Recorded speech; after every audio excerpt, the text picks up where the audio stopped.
When did you get your ears pierced? When I was 16. Of legal age? Yeah. Did you get permission from your parents? No, I think I just did it. Would you ever get one done? Oh, I used to have them done, yeah. Did you? Both of them? Yeah, it was only for a night. What do you mean? As in, they chucked a needle in my ear at a mate's house. Did they? Yeah, it was. I was trying to impress some girls. Didn't work. I ate loads of crisps instead. But man. But That was such a sort of like picture, a snapshot into your teenage life. Tried to impress some girls, didn't work, ate some crisps, went to bed. that's what happened. Man, I used to try and impress this girl I fancied in year 7 on the bus to school, and I had a Walkman. So I would have ABC by Jackson 5 on, and I'd like sing it like a little bit too loudly, hoping that she'd look over and be like, wow, maybe he's singing about me. That was bad. Did it work? No, no, I don't think she ever talked to me. Yeah, what did you do to impress girls? Showed her my inverted nipples. Are they inverted? They used to be. What, did you get them sucked back out? No. They just came out. Really? It's like when your balls drop, isn't it? No, I don't think it is. What? What? Everyone has inverted nipples and then they come out after puberty. Guys? No? No? George is shaking her head. Not a thing. No, Jan's, no. Guys, just going to go down the line. For the audio listener, Is that a thing? there's 6 other people here. None of which... but have they got nipples? Guys, can everyone get the nips out just quickly, just so we have a quick check on... Quick nip check, guys. Can we get a quick nip check? Welcome any new listeners who've decided to tune into this podcast after we've interviewed Prince Harry. You may have thought, what an interesting, poignant chat with a very high-profile figure. I'm going to go and check out this podcast more. Thank you and welcome. We're here for you now. This is what it's about. But that's what we do, mate. I know, that's why I said welcome. We keep it real. We actually filmed this before the Prince Harry interview, so we're now having to guess what we talked about with Prince Harry. Weirdly, I'm getting a haircut before the Harry interview, so if you're seeing this, my hair's quite long, but it didn't grow that fast. It's before the thing. We're very excited. I'm utterly lost. About what the timeline of this? Yeah. It's wild, isn't it? What? The Harry thing? To come from Hazza, which I think we can call him now. Yeah, he loved it, I think. I imagine he will. Sorry, I'm just getting so lost in the timeline, but yeah. He loved / will love it being called Hazza. Yeah. I'm finding it really hard to talk about it as if it's happened. Today is the 30th of June. No, this episode... And this episode... Is this the Joe Lycett episode? Yes. And this will go out... This all needs to stay in, by the way. This will go out after. There's so many things that try to preserve the magic of television or the magic of podcasts. We don't do that here. We will get you into the mess of our minds with us at the same time. So this is before or after Joe. So Joe Lycett. We're doing Joe Lycett. Yeah. So today's 30th of June. We've done the Harry episode. And we in real life, I believe I have to explain this to you in real life. In real life, we've not met Harry yet. No, but I have. Please don't confuse it with that. What do you mean? Please, no, I know, but for the sake of just trying to work out... But you're saying in real life, I've met him twice. Okay, fuck. So we're going to have 3 real lives. We've got to have podcast life, recording podcast life, and your life outside of the podcast. Yeah. Great. Oh, brilliant. Okay, in your real life, you've met Harry how many times? Twice. Okay, that's parked. Now, in the podcast world... Haven't met him yet. In podcast recording world, we've not met him yet. We've not met him. In podcast transmission world, we have met him, and he loved the podcast. Or, quick other option, he wasn't too keen. Let's do 2 options. Wow, he loved that, didn't he? Oh, how good was Harry? It was amazing. Proper, some robust conversation, back and forth, lovely energy, really enjoyed you. Yeah, very loved generous me a little as well. bit, but, very generous. Gave us a gold bullion at the end. Second option. So,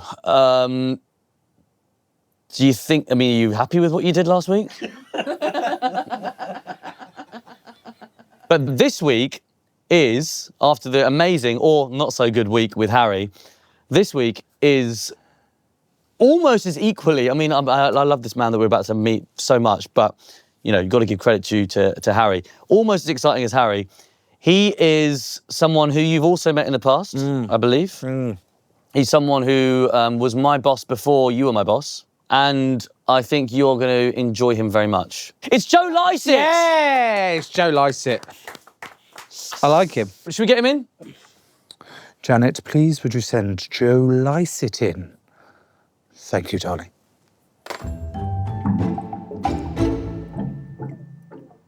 Joe Lycett, everybody! Yeah. Hello. It's really sad what's happened to Janet Street Porter, that she's been reduced to being your receptionist, isn't it? But she's getting work, though. That's the main thing. What a career low for Janet Street Porter. Oh. Whoa, okay. You okay? Whoa. Are you feeling uncomfortable? For the audio listener, the chair has gone very far back. Really comfortable, actually. I mean, I'd like more space here. Have you got a spare pillow that I could... Yeah, there we go. Lovely. Yeah. Brilliant. That's great. Oh, I feel ever so relaxed. We've established a very interesting power dynamic early on. Yeah. What is the power dynamic? I don't know. I'm sort of observing it. Is this disrespectful to the podcast format? No, this is lovely. It's wonderful. I'm now regretting it as a decision. Not committing? Not committing. And I'd also like to make it clear that Janet Street Porter wasn't the receptionist. That was just a joke. And she does have a thriving career as a journalist. Welcome. I believe you know Jake as well. Yeah. Yes. How do you know Jake? How do I know Jake?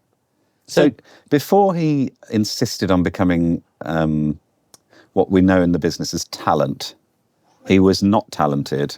He was behind the camera where he belongs. You mean he was off-screen talent? No, you don't. If you're off-screen, you're not talent. No. In the business. If you're off-screen, you're at work. You're like a producer or something, just something. But producers, directors, none of these people are talented. People on camera are talent.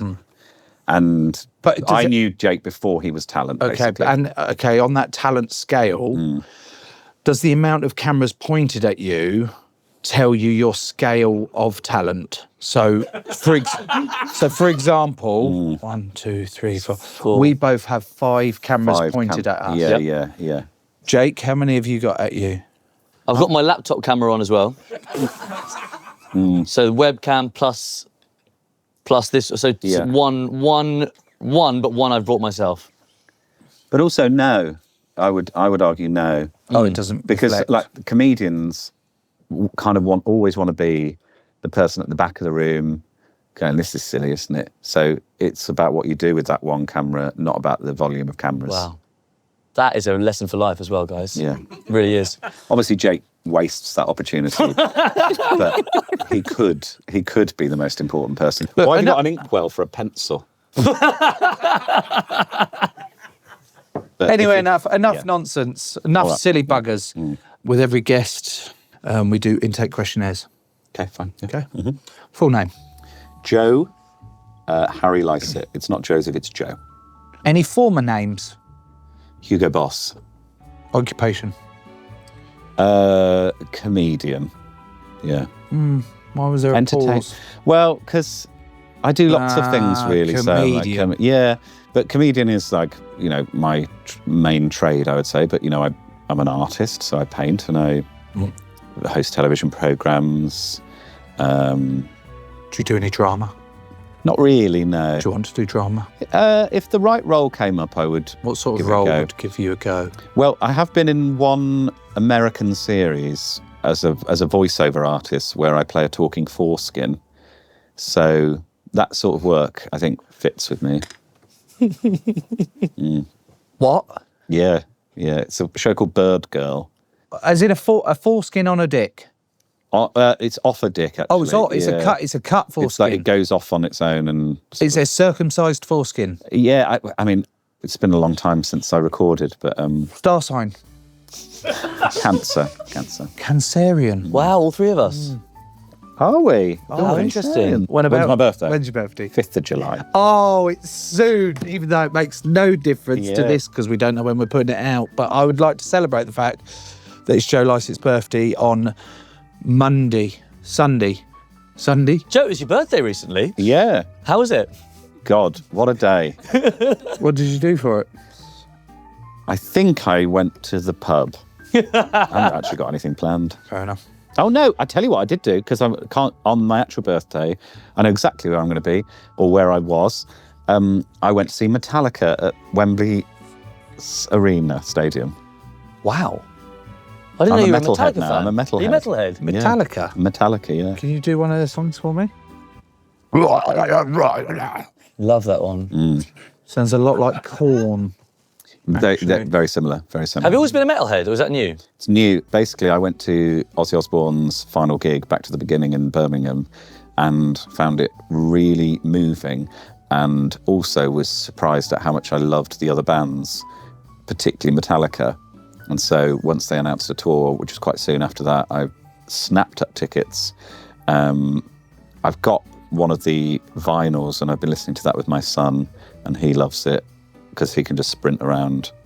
So so I'm now a metalhead. And I think the thing that I was intimidated by, I thought sort of metal was very aggressive, and I thought people would be moshing and sort of hurting each other. But everyone's really nice. What? Yeah, everyone's sort of quite cuddly and sort of teddy bear-esque. And with the moshing as well, they go, if someone falls down, you pick each other up. They're very serious about that as well. Exactly, yeah, they're very, very supportive, yeah. There's an amazing clip of Metallica playing Moscow and doing Enter Sandman. Is it Enter Sandman? Oh, it's Enter Sandman. Yeah, yeah. It's not Enter the Sandman. No, because then you're fucking a Sandman, aren't you?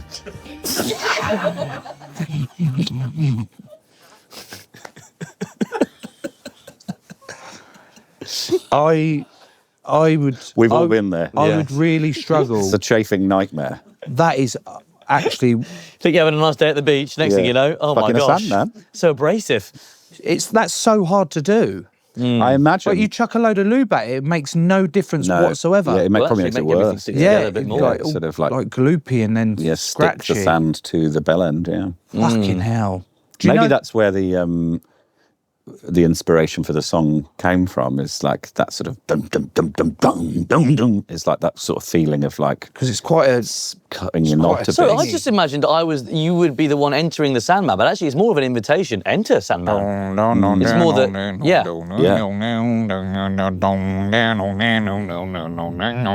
that lovely bit of Nirvana there. Lovely bit of... Bum, bum, bum, bum, bum, bum, bum, So boom, boom, boom, boom, boom, boom, boom. Whoa, not the nameplates. Sorry. So what happened in the clip in Moscow? They, it's just, I think it's like 100,000, 500,000. It's a ridiculous amount of people. quite a and big they're all difference, moshing to Enter Sandman or the Sandman. And it's just like the energy of it is, you can just feel, it's like an organism, just sort of all the people moving to it. Best outfit you've ever worn? I did love the outfit I wore to the BAFTAs, where I was dressed as Queen Elizabeth I. Like from Blackadder? It was a bit like the Blackadder, but it was like... It's better. It was better, and it was like modernised, but it had all that shape and stuff, and it was really annoying for the people sat behind me. But I felt like we didn't have a lot of time to pull that together, and Christian, my stylist, really nailed that. What's your most cringeworthy quality? So, getting real now, after my son was born, I had a year off to raise him and then handed him over to the authorities after that year. But in that year, I had a lot of time to reflect on my career and my life and what I've done. And for whatever reason, in that year, I really, not regretted, but I had a real cringe about pretty much everything I've done in my life. Like, I watched clips of myself doing stand-up, and I was like, this is just shit. All of this is shit.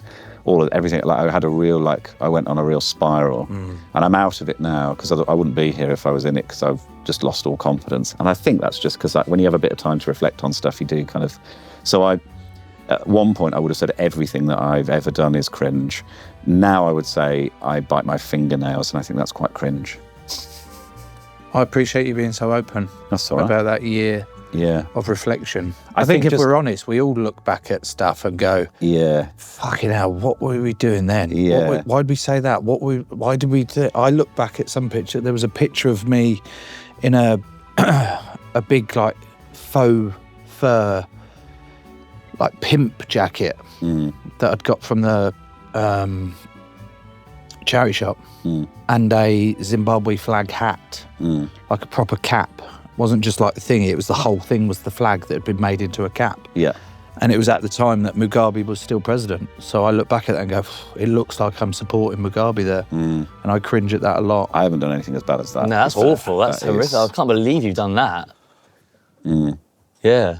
I like that you were at a point where your entire life might be cringe, but now it's just Yeah. biting your nails. It's got really zoomed straight in, hasn't it? Yeah, well, I think reflecting back on it, I think when my son was born, the first 6 months I was just caught up in the bubble of it, and then I think I went through a grieving period for my old life, and was suddenly like, oh, that is gone. Like there's, and I sort of reflected on like lockdown was a lovely time for me, weirdly, because I didn't have anything to do, and I woke up whenever I wanted, and I gardened, and from this distance, it just seems like a lovely, simple life. And I think there is an element of like, almost like an element of death involved in becoming a parent, like you kind of, the old you has died. And so I think I was sort of thinking about my legacy and going like, if that's what my son has to sort of view of like what his father was, am I proud of all that? And for whatever reason, I was proud of none of it. So I don't know why. Because actually, when I look on it back now, I go, there's loads of stuff I am really proud of. But in that time, I found the whole thing very cringe. Joe Lycett, I've come to a diagnosis. You've got what's known in the trade as chronic chaos and civil disobedience disorder. Oh. Triple C, double D for short. I think you're addicted to causing chaos. Okay. My mission today is simple. I want to help you overcome your fear of the mundane. Right. We're going to gently walk you towards a life where you can sit still, fill out a form correctly, and not sue a major corporation for 5 minutes. Is that okay? Yeah, fine. I'm sort of in a legal battle with Harry Styles. Are you? Are you? What? What's happening? What do you mean? He owes me a Kit Kat chunky peanut butter. Legally. He bought a painting off me for £6 and a Kit Kat chunky peanut butter. And he's paid the £6, but he's still not paid the Kit Kat chunky peanut butter. There was an invoice with the painting when it was sent. So he's received, I know he's received the invoice because he's paid the £6, but it's outstanding. And I might take him to the small claims court. Do you need any heavies? Yeah. Honestly, if you ever see him, please remind him, because I think it's important that, like, it's bad for his reputation that he's not paying invoices. I think. Sure. Just taking a break to thank our sponsor, Ancient and Brave. Joe, they don't just sponsor the pod, you're actually an ambassador too, aren't you? A position I know you don't take lightly. For anyone who hasn't come across them before, Ancient and Brave are a female-founded, mission-driven wellness brand. Award-winning collagen, blends and supplements, all designed to support the whole body health. They're rooted in ancient wisdom, but guided by modern science. And their products go through rigorous scientific testing with only the highest quality bioavailable ingredients. No additives, no fillers, no junk. I've spent a lot of time with the team and I know this isn't just marketing jargon. It is real integrity and they're all about supporting people, never scaremongering. So can you tell me, what are the perks? Do you get a uniform? Do you have to insist on people calling you the ambassador? Mr. Ambassador, Yeah, pleased to see you. no, you've nailed it. Wow. So whilst we're in the presence of Ancient and Brave, actually, that Yes. applies to anyone in the room. So, Mr. Ambassador, Yes. can you talk me through some of the products? What are your go-tos? Personally, I would go for the True Hydration Electrolytes. It's a coconut water-based formula with no zero artificial flavours and sweeteners, so it tastes great. Obviously, hunks come in all sizes. What would you recommend for someone like me? You need to get your hands on this Brave Ancestral protein, brother. You want to know what the USP of this bad boy is? Yes, please. It is made with grass-fed beef protein isolate and no whey. And it's a delicious cacao flavour too. I think what I like is Ancient and Brave's commitment to sustainability. Very important. They're a B Corp and proud members of 1% for the planet, meaning that 1% of all their sales goes directly to environmental causes that protect our planet. To find out more about Ancient and Brave, visit ancientandbrave.earth/planet and use the code JOE, J-O-E, for 20% off your purchase. Right, let's begin with where you call home, Birmingham. Birmingham, yeah. How did the best city in the world, Birmingham, shape you into the human you are today? So Birmingham is an industrious city. We've got a lot of used to have a lot of industry, but with that kind of industry comes a lot of hardworking spirit, a sense of justice, particularly for working people, and people not being exploited. And I grew up with a mother who worked at Cadbury, and my father used to design shop fronts and then became a teacher. And we had a very normal sort of middle class, I'd say, upbringing. Your mum worked at Cadbury? She worked at Cadbury, yeah. Oh my God, And how was that? it was quite good. She would get, they had a policy where when you were working there, you could have anything off the line that you wanted. Yeah. But there was the chocolate shop where they had all the kind of slightly off cream eggs and all that. Yeah. So sometimes she'd bring those back. So that was nice.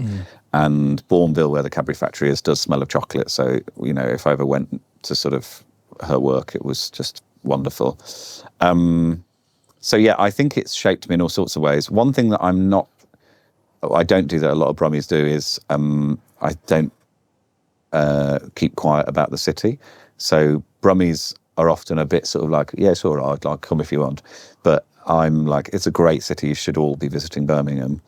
And that is without any level of facetiousness. I do think it is a wonderful city to visit and has amazing culture, and we should shout about ourselves more. But there is also a Birmingham spirit, which is just like, come if you want, but like, we actually don't care. And you still live there now, don't you? Still live there now. Is that because you love it so hard? Yeah. Or is there part of you that goes, I've like shouted so loud about it for so long, if I was then to be seen pitching up a tent in Notting Hill, Yeah. you'd sort of also lose that credibility of, oh, well, you're full of shit, Joe. No, I think it's, I love London. I love coming to London, but I don't feel relaxed here in a way. The minute I get off the train in New Street, I suddenly go, I'm here.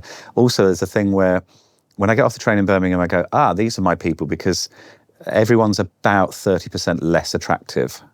Where, like in London, you go, there's quite a lot of hotties here. There's very few hotties in Birmingham. So I sort of fit in with the sort of blob people that, you know, I like to Brummies, I'm like a 7. Whereas in London, I'd say I'm sort of 4 or 5-ish. Oh, wow. I think you were a 6 anywhere. Just a 6, solid 6 anywhere. Yeah. A 6 anywhere. That's good. A 6, yeah. I mean, like, you could be a 6 in Beverly Hills or Milton Keynes. Yeah. I think that's amazing. Yeah. Yeah. So you're a comedian, entertainer, delightful human. But did you ever consider maybe like a normal career? Was that ever on the horizon? Yeah, I think when I first sort of emerged from university, I was doing graphic design, and I love graphic design, so I was well up for. I actually quite like the idea of setting up my own design studio and working on different branding stuff.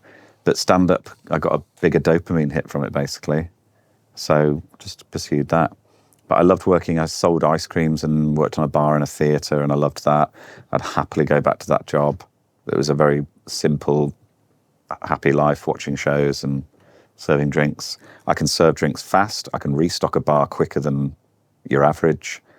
And I'm an affable chap, so, you know, I can speak to most people about anything. So, you know, when you're sat on a bar, easy enough.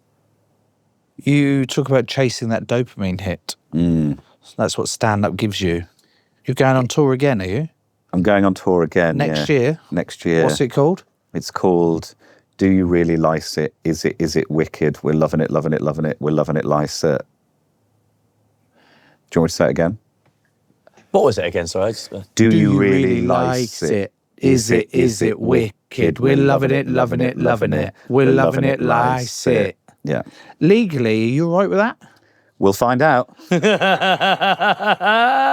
Are you hoping there's going to be something that comes through the post that says liturgy? Well, well, all of my shows have titles like that. So I've done, the last show was called More, More, More. How do you Lycett? How do you Lycett? More, more, more. How do you Lycett? How do you Lycett? Please don't leave me hanging like that. That was beautiful. really I was nice. enjoying We you. come together all the time. And we sing together as well. But that's That's very the nice. way. Joe Lycett. Yeah. If Joe Lycett, then you should have put a ring on it. They're great. yeah. You know, What can we expect from this new tour then? stand-up comedy. Or fully stood up the whole time? Probably, yeah. Anything else? I might sit down. Sometimes I sit on the edge of the stage. I like doing that. The last show definitely was like a story show. I sort of told a big story with jokes, and I want to return to, and there was a screen and all that. I'd like to return to just doing stand-up, and because I love what I fell in love with stand-up is I'd go to comedy clubs and I'd go to late shows after working in the theatre, and it was before the show, just a mic in a stand, and just looking at that and going, that's all it is. There's no set, there's no nothing. Just somebody is going to come out and entertain me with that, and I just thought that was so beautiful and simple and pure, and for whatever reason, I've got into like, here's a screen and here's some props and whatever. And actually, I would like to just remind myself that I can do just pure stand-up and I can refine entertain a room. it back to the old school, back to the roots. Because that is the job, really. But I'm not promising that, because if I can't do it, then I'll whack a screen in and just do a few screen-based jokes. Just silly pictures and stuff. We are just taking a quick break to deliver an important message from our friends at the Refund Club. Joe, I've got a theory that you can get a lot done in a minute. Oh, a lot done. Did you agree or disagree? Did you come up with that? Agree or disagree? Yeah, no, I agree. Agree. Agree. I agree. Good. I'm glad you agree. I don't want to talk about it. Okay. Well, I want to put it to the test then. I want to put it to the test. How many pints of water do you think you could down in a minute? Don't like water. What do you prefer? I prefer milk because water would hydrate me, and I prefer to be chronically dehydrated. You tolerate lactose, big time. Yeah, big time. Big time, and I'm proud of it. Okay, fine. That's also not knocking anyone who can't tolerate it. I'm not knocking anyone. Altering the question then, how many pints of milk could you get down you in a minute? Loads. Put a number on it. Between 1 and 5. 4? Yes. 4 pints of milk in 1 minute. 100%. Bring out the milk, everybody! And just like that, the milk has appeared magically on your desk. My goodness me. You're going to drink those 4 pints of milk. Meanwhile, I'm going to talk about our wonderful friends at the Refund Club. Are you ready? No. Your 60 seconds starts now. And something else that takes only 60 seconds is a check to see if you could receive hundreds of pounds from the Refund Club. You see, the Financial Conduct Authority found that millions of people were mis-sold car finance between 2007 and 2021, and billions of pounds are expected to be paid back. Could it be you, though? 60 seconds is all it takes to fill out a form, no paperwork, no commitment, and you only pay a fee if the claim is successful. He's on his 3rd pint of milk. You could even do one for a friend in case they were busy with more important things. The average claim, by the way, is £829. So if you took out car finance in the UK between 2007 and 2021, you could be in luck. Joe, how you getting on? He's on his final pint of milk, everybody. This is incredible. I feel like you're going to need a wee quite quickly. I'm worried about your bladder. You used to play for England. Look at this man's career. He's just finished the final pint of milk in 1 minute. Unbelievable. Joe, bring it home. Go to refundclub.co.uk/Marler. That's refundclub.co.uk/Marler to do your free check. For the audio listener, that was 4 pints of actual milk. I feel a bit sticky. I think it's important we address the elephant in the room. I've been really looking forward to this because you did a show that I did of before. Yeah, that you did of before. Yeah. And I did of before it. Yeah. And I just wanted to know. The wheel. You both on the wheel? Have you done the wheel? No, I've not been on the wheel. So on the wheel? Poor reference. Is that Michael McIntyre's Yeah. The Wheel? To give it its full title. Michael McIntyre's He doesn't like The it when you Wheel. miss that off, actually. Yeah. The Wheel. Have you been on Tipping Point? This is interesting. What is the Venn diagram of stuff you guys have both done? Have you both done Weakest Link, surely? I've not been on Weakest Link. Joe, have you been on the telly? What have you... He does his What have you own done? shows, mate. He doesn't do any co-pros or appearances, does he? He does his own thing. Pointless. Surely you've Not both been been on on Pointless. Pointless. You've not- No, we don't do telly, do we? Huh? I haven't done a lot of game shows. Gogglebox. Gogglebox. Not been on Gogglebox. I've been a clip on Gogglebox, but Can I've we not just As in please... you've been on there the must be TV? something these two have been on at the they've same been time. watching me on Okay, Gogglebox. so the only thing me and you have done is Traitors. Traitors. Yes, right, we got there, we Traitors. got there, Yeah, sure. I forgot you did Traitors. Yeah, you were sort of quite. You sort of didn't really make an impact really on that show, did you? It's not like you got a podcast off the back of it. How was it? Did Well, you like you it? know. What can you say? You're allowed to say stuff. Well, you know what it's like. You sign NDAs all over the place, so I can't. What I could do, tell you what I'll do. They sent me an email. The Plank PR, they're called, who do the PR. Was it Plank PR who did it? When no idea, mate. I don't know what you're talking about. in an ideal world, nothing would be said at all. But of course, this may not be realistic given how much attention there will inevitably be. And there's an arrogance to that, isn't there? If avoiding the question is not possible, is it possible to avoid the question? The question is, how did you find the Traitors? The best response would be brief and simple. We've put together some suggestions of what could be said below to help as a guide. Okay, well, let's role play all of them. Oh, Joe, I've been meaning to ask you, how was the Traitors? Well, as you can imagine, I can't say anything, but I am excited. Right, that was just one suggestion, was Yeah. it? Okay. Joe, talk to us. How was the Traitors? I loved the first series, so it's the dream to be in that castle. What? This is what they've sent me that I can say. Thrilled to be Well, involved. I've got to ask the question, haven't I? Sorry, yeah. Joe, I honestly I know what it's like, so I won't ask. Let's move on. Thrilled to be involved. Can't tell you anything more at this stage. Joe, come Please on. don't discuss the following. Reference the rest of the lineup or other players. What do you mean Say whether reference- you'd prefer to be a traitor or Well, we know- faithful. we know the Describe how you would play the game. Mention timelines of filming or locations, etc. Were you allowed to wear watches? As you can imagine, I can't say anything, but I'm excited. It's giving lobotomy. Who won? As you can imagine. Thrilled to be involved. Can't tell you anything more at this stage. Did you do well at the challenges? I loved the first series.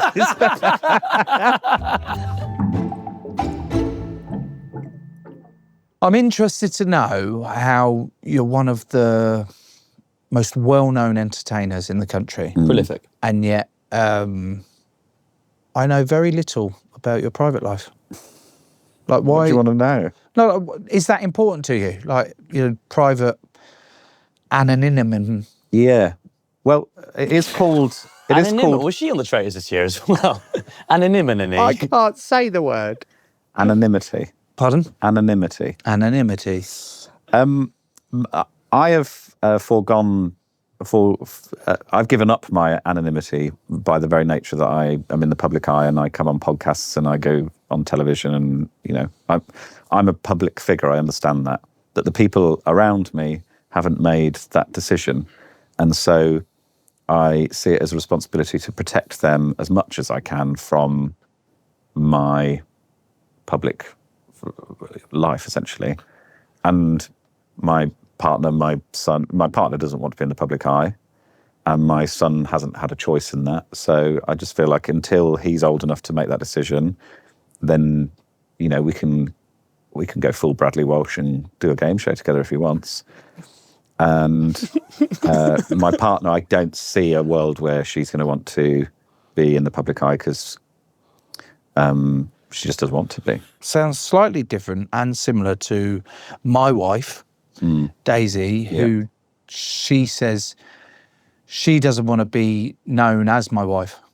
Yeah, I think that's sort of how my partner, she sort of keeps a suspicious level of distance from me. We don't live together or communicate at all. I've never met her. It's very odd. Very odd. Is the Joe? I don't know how we had a son. But... is the Joe we get and everyone else get the same as the Joe they get at home? Are you as chaotic at home? Are you as naughty at home? I can be very silly and naughty at home, particularly with my son, because I love silly. But I'm not like in full stand-up mode because that would be unsustainable and annoying. It'd be really annoying to have stand-up Joe around. So yes and no. You touched on earlier about your legacy that you want to leave, and you've spoken about your son indirectly. Yeah. How has becoming a father changed your approach to work? Is there like jokes or stories you do now? Yeah. That you do differently from the ones you used to tell based on, I'm a father now. Well, I need to be a little bit more. I think it might have cured my CCCDD. Triple C double D. Triple C double D. Because I am way more risk averse now. Not as much as I was when he was first born, but I now do think twice about doing stuff and go, well, how will this affect him short term, long term? And what level of risk does it put me under in terms of like being able to sustain a family going forward and all that?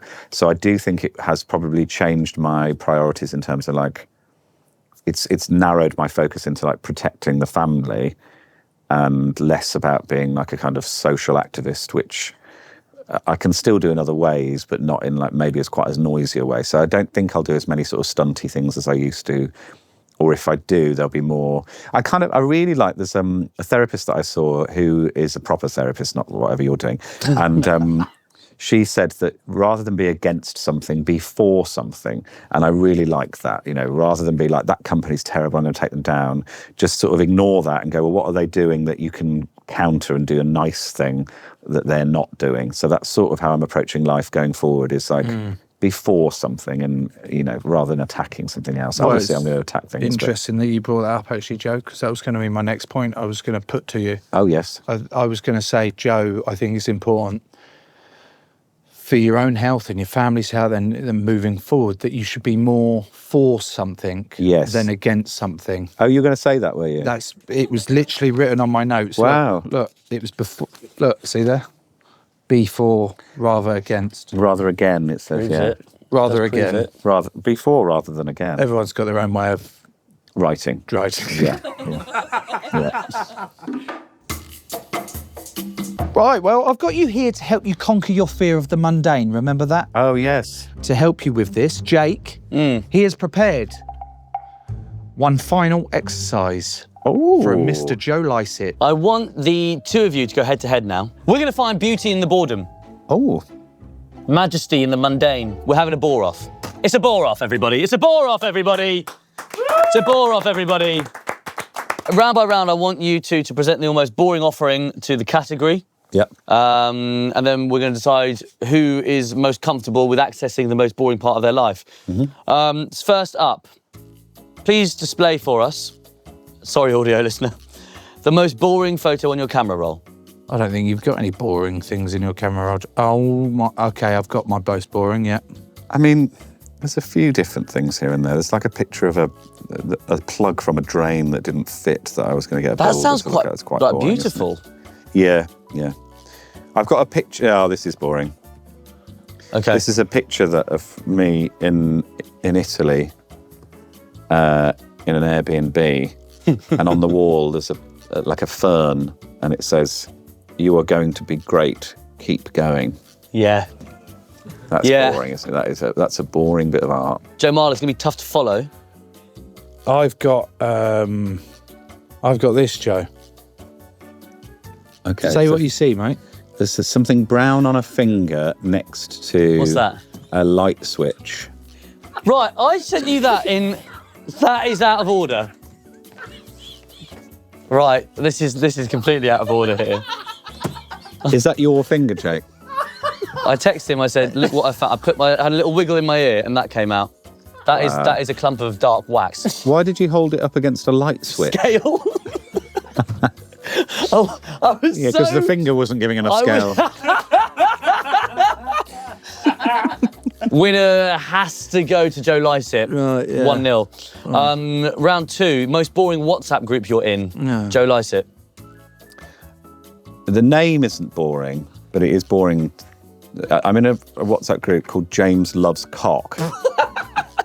But funnily enough, there's 2 James in the group, so I don't actually know. Were you one of the admins to set up the group, or were you added? I was added. Okay, so... And basically they're arranging a holiday that I can't go on. So like all of the chat at the minute is just about like the logistics of this holiday, which is just incredibly boring. Yeah, but the name... The name is great, and also the 2 Jameses just keeps it with sort of like, it's like a whodunit. Oh, now that you've got me in on my groups, I am in at least 100 groups that I forgot I was in.